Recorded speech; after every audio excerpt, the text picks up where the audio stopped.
എന്തായാലും IAS തലപ്പത്തെ പോര് രണ്ട് IAS ഉദ്യോഗസ്ഥരുടെ സസ്പെൻഷനിലേക്ക് വഴിവെച്ചിരിക്കുന്നു. പക്ഷേ രണ്ട് IAS ഉദ്യോഗസ്ഥരോടുള്ള സർക്കാരിന്റെ സമീപനം ഈ ഘട്ടത്തിൽ ഏറെ ചർച്ചയാവുകയാണ്. ചാർജ് മെമ്മോ ഗോപാലകൃഷ്ണന് കൊടുത്തിരുന്നെങ്കിലും അദ്ദേഹത്തെ സംരക്ഷിച്ചുകൊണ്ടുള്ള ഒരു ചാർജ് മെമ്മോ ആയിരുന്നു. എന്നാൽ N പ്രശാന്തിന് കൊടുത്ത ചാർജ് മെമ്മോയിൽ ഗോപാലകൃഷ്ണൻ IASനെ വിമർശിച്ചതും തെറ്റെന്നാണ് സർക്കാർ പറയുന്നത്. സസ്പെൻഷനുള്ള N പ്രശാന്ത് IASന് നൽകിയ ചാർജ് മെമ്മോയിലാണ് സർക്കാരിന്റെ ഈ പരാമർശം. കൃഷി വകുപ്പിന്റെ ചുമതലയുണ്ടായിരുന്ന N പ്രശാന്ത് വകുപ്പിന്റെ ഒരു ഉൽപ്പന്നം ഫേസ്ബുക്കിൽ പങ്കുവച്ചതും കുറ്റമായിട്ടാണ് ചാർജ് മെമ്മോയിൽ ഉൾപ്പെടുത്തിയിട്ടുള്ളത്. ചാർജ് മെമ്മോയുടെ പകർപ്പ് മീഡിയ വണ്ണിന് ലഭിച്ചു. Media one exclusive. സൈഫ് സൈലാബ്ദീൻ വിവരങ്ങളുമായി ചേരുന്നുണ്ട്. സൈഫ, വളരെ വിചിത്രമായ രണ്ട് ചാർജ് മെമ്മോകളിലൂടെയാണ് നമ്മൾ ഈ 2 ദിവസങ്ങളിലായി കടന്നുപോയിരിക്കുന്നത്. ഒന്ന്, ഗോപാലകൃഷ്ണ IASന് നൽകിയ ചാർജ് മെമ്മോയിൽ അദ്ദേഹത്തെ ഏതൊക്കെ രീതിയിൽ സംരക്ഷിക്കാൻ കഴിയുമോ ആ നീക്കം സർക്കാർ നടത്തുന്നു. അതേസമയം N പ്രശാന്തിനോട് ഒരു ഇരട്ടത്താപ്പ് കാണിക്കുന്നുണ്ട്. മാത്രമല്ല, ഇത്രയും ആരോപണ വിധേയനായി വിഭാഗീയമായി IASകാർക്കിടയിൽ നീക്കം നടത്തി എന്ന് പറയുന്ന ഗോപാലകൃഷ്ണനെ വിമർശിച്ചതുപോലും വലിയ കുറ്റമായി N പ്രശാന്തിന്റെ ചാർജ് മെമ്മോയിൽ സർക്കാർ ചൂണ്ടിക്കാണിക്കുന്നു. വലിയ ഇരട്ടത്താപ്പ്, വിചിത്രമായ ചാർജ് മെമ്മോ. ജിൽസി അവസാനം പറഞ്ഞതാണ് ഏറ്റവും പ്രധാനപ്പെട്ട കാര്യം.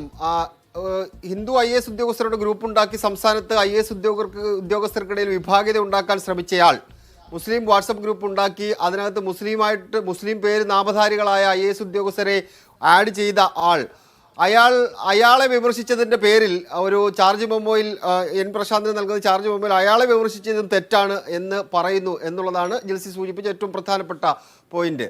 ജയതിലക് IASനെ വിമർശിച്ചു എന്നുള്ളത് കുറ്റാരോപണ മെമ്മോയിൽ പറയുന്നുണ്ട്. അതേസമയം തന്നെ ഗോപാലകൃഷ്ണൻ അപമാനകരമായിട്ടുള്ള പരാമർശങ്ങൾ, അദ്ദേഹത്തിനെതിരെ അപമാനകരമായിട്ടുള്ള പരാമർശങ്ങൾ അതിനകത്ത് ഉൾപ്പെടുത്തി എന്നുള്ള വിചിത്രമായ കാര്യം, അത് വിചിത്രമായി തന്നെ പറയണം.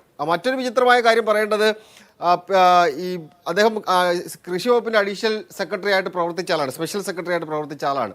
അദ്ദേഹം ഒരു കളപറിക്കാനുള്ള ഒരു ഉൽപ്പന്നത്തിൻ്റെ ഫോട്ടോ, അത് കാംകോ റീഡർ അങ്ങനെയാണെന്ന് തോന്നുന്നു അതിൻ്റെ പേര്, അതിൻ്റെ ഒരു ഫോട്ടോ അദ്ദേഹം അതിനകത്ത് ഇടുന്നുണ്ട്. കാംകോ പവർ ബീഡർ, അതങ്ങനെയാണ് അതിൻ്റെ പേര്. അതിൻ്റെ ഒരു ഫോട്ടോ ഇട്ടിട്ട് കർഷകനാണ് കളപറിക്കാൻ ഇറങ്ങിയതാണ് എന്നുള്ള ലൂസിഫർ സിനിമയിലെ ഡയലോഗ് അതിനകത്ത് ഉൾപ്പെടുത്തിയിട്ടുണ്ട്. ആ പോസ്റ്റ് ജിൽസി എടുത്ത് നോക്കിയാൽ മനസ്സിലാവും അതിനകത്ത് ഒന്നുമില്ല. അതിനകത്ത് ആ പ്രോഡക്റ്റിനെ കുറിച്ചുള്ള പരാമർശം മാത്രമാണ് ഉള്ളത്. പക്ഷേ അത് ഈ 2 IAS ഉദ്യോഗസ്ഥർക്കെതിരെയായിട്ട് വ്യാഖ്യാനിക്കാൻ കഴിയും എന്ന് ഈ ചാർജ് മെമ്മോയിൽ പറയുന്നുണ്ട്. അതാണ് ഏറ്റവും രസകരമായി തോന്നിയത്. ഇപ്പോൾ CID മൂസ സിനിമയിൽ ഇത് ജഗതി പറയുന്ന പോലെ ഇത് എന്നെ തന്നെയാണ്, എന്നെ മാത്രം ഉദ്ദേശിച്ചാണ് എന്ന് പറയുന്ന പോലെയാണ് അത് സർക്കാർ അങ്ങനെ കണ്ടെത്തിയിരിക്കുന്നത്.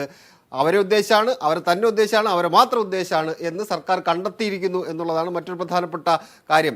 അതേപോലെ തന്നെ N പ്രശാന്ത് വിമർശിച്ചത്, അത് 2 IAS ഉദ്യോഗസ്ഥരെ വിമർശിച്ചത് സർക്കാരിൻ്റെ ആകെ പ്രതിച്ഛായ ബാധിച്ചിട്ടുണ്ട്, IAS ഉദ്യോഗസ്ഥരുടെ ആകെ പ്രതിച്ഛായ ബാധിച്ചിട്ടുണ്ട് എന്ന് ഈ റിപ്പോർട്ടിൽ നമുക്ക് കാണാൻ കഴിയുകയും ചെയ്യും. എന്തായാലും ഇതിന് മറുപടി N പ്രശാന്ത് കൊടുക്കാനുള്ള സാധ്യതകൾ നിലനിൽക്കുന്നുണ്ട്, വരും സമയങ്ങളിൽ തന്നെ കൊടുക്കുകയും ചെയ്തു. പക്ഷേ 2 ഉദ്യോഗസ്ഥരോട് 2 നിലപാട് സ്വീകരിച്ചു എന്ന് ജിൽസി ആദ്യം സൂചിപ്പിച്ച പോലെ തന്നെ 2 ഉദ്യോഗസ്ഥരോട് 2 നിലപാട്. ഇതിൽ വേറൊരു കാര്യം കൂടെ നമുക്ക് പറയാം. ഇത് നമുക്ക് പുറത്തു നിന്ന് വളരെ നിഷ്പക്ഷമായി കാര്യങ്ങൾ നോക്കി കാണുമ്പോൾ ഇതൊരു സർക്കാരിന്റെ ഇരട്ടത്താപ്പാണെന്ന് തോന്നും. പക്ഷേ സർക്കാരിന്റെ ഭാഗത്തു നിന്ന് സർക്കാർ എന്ത് വില കൊടുത്തും സംരക്ഷിക്കാൻ ശ്രമിക്കുന്ന ഒരു IAS ഉദ്യോഗസ്ഥനാണ്. ഇത്രയും മതസ്പർദ്ധ വളർത്തുന്ന 2 വിഭാഗീയ ഗ്രൂപ്പുകൾ ഉണ്ടാക്കാൻ ശ്രമിച്ച് IAS ഉദ്യോഗസ്ഥർക്കിടയിൽ വിഭാഗീയത ഉണ്ടാക്കാൻ ശ്രമിച്ച ഒരു ഉദ്യോഗസ്ഥന് എതിരെയാണ് ഇത്തരമൊരു നീക്കം നടത്തിയിരിക്കുന്നത്. നമുക്ക് വളരെ കുറ്റകരമായി തോന്നാമെങ്കിലും സർക്കാർ ഇത്രയും പാടുപെട്ട് സംരക്ഷിക്കുന്ന ഒരു ഉദ്യോഗസ്ഥനെതിരെ ഇത്തരം ഒരു വിമർശനം നടത്തിയാൽ സ്വാഭാവികമായും ചാർജ് മെമ്മോയിൽ ഇതുണ്ടാകും, അല്ലേ?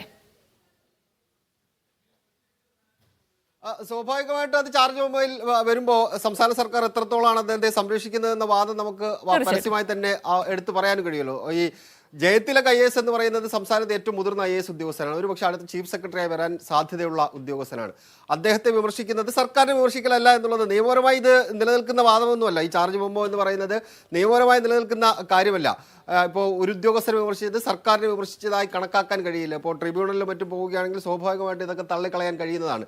അതേപോലെ തന്നെയാണ് ഗോപാലകൃഷ്ണനുമായി ബന്ധപ്പെട്ട ചാർജ് ചെയ്യുമ്പോൾ ഗോപാലകൃഷ്ണനെതിരെ ഉൾപ്പെടുത്താൻ കഴിയുന്ന ഏറ്റവും പ്രധാനപ്പെട്ട വകുപ്പ് അദ്ദേഹം വ്യാജ പരാതി നൽകി പോലീസിനെ കബളിപ്പിച്ചു എന്നുള്ളതാണ്. എന്നിട്ട് രണ്ട് ഫോൺ കൊണ്ട് കൊടുക്കുന്നുണ്ട്. ഒരു ഫോൺ വാട്സപ്പ് ഇല്ലാത്ത ഫോൺ, രണ്ടാമത് വാട്സപ്പ് ഉണ്ടാക്കി അത് ഫാക്ടറി റീസെറ്റിംഗ് നടത്തിയ ഫോൺ.